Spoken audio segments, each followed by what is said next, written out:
Thanks for joining us on Valley News Live. Hey, on the Valley News Live weather app, you can get the very latest. By scrolling down, you're going to see a couple of images on there. Closings and delays right from the app. And we have a few of those streaming in, as well as the latest road conditions. A lot of no travel advisories in the impacted area as well, heading into the evening hours. Look at the flags flying at the Dakota Magic Casino.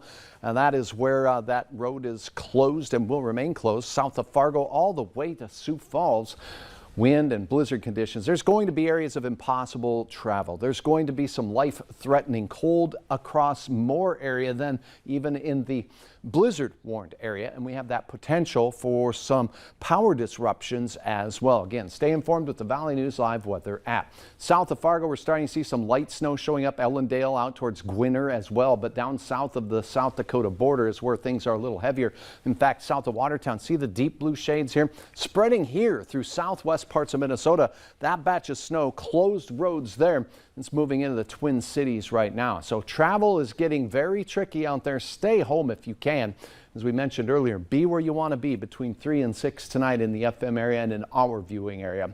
And do not venture south or southeast if you can help it. Dangerous cold elsewhere, so make sure you have that survival kit packed in your vehicle with something in there to keep everybody warm. Quarter-mile visibility, Aberdeen, Oaks, a half of a mile, and a half mile as well in the Watertown area. As we take a look at the temperatures, here's the 0-degree line, so we're sub-zero across the valley and most of North Dakota. Much milder off to the east as we look at wind chills. It's already nasty out there. Exposed skin can freeze, frostbite that is, setting in 15 minutes or less. Now, as we go through the overnight hours, our wind will continue. Notice the snow here right at the border. This is in the 5 o'clock hour. Then as we head towards 6, it starts spreading through Richland County, Gwinner area, as well as Lisbon, and heading up into southern Otter Tail County. So that's where it starts. And by 10 o'clock, I think we'll have that snow beginning here in the FM area. It does not make it all the way to the international border. We might see some flurries, but this very brisk, cold and dry north wind will be undercutting this layer of moisture. The heaviest snow, our southern counties along and south of Interstate 94 all the way through North Dakota into Minnesota, will continue to produce precipitation through the overnight hours with winds gusting over 40 miles per hour. So the impossible travel conditions continue. And checking out the morning forecast, we're going to have wind chills approaching 50 below zero once again. Dangerous cold, mainly up north, but it'll be ridiculously cold here as well, with the snow showers continuing first thing in the morning. Winds still gusting 30 to 45 miles per hour.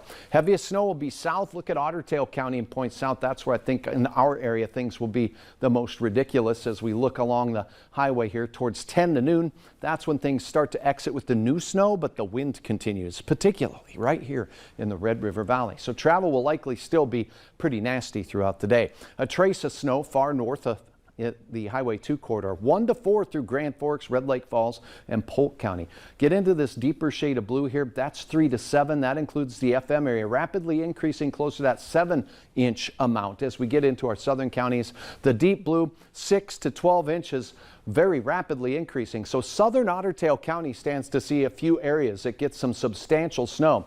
South Dakota, our southernmost counties in west central Minnesota will see a foot. The best chance at the 2 feet will be basically from about that Watertown area all the way into the Twin Cities.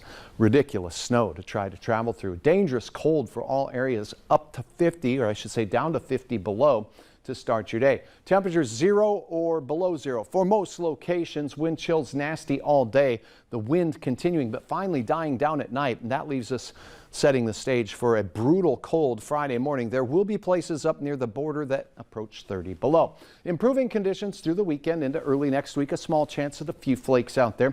As we expand your forecast here to the 11-day outlook, we do have a few flakes in the forecast next week, but those temperatures approach 30 for Friday and again on Sunday of next weekend.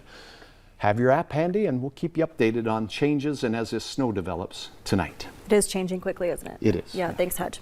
Still to come, new guidance on what to do when your child has a fever.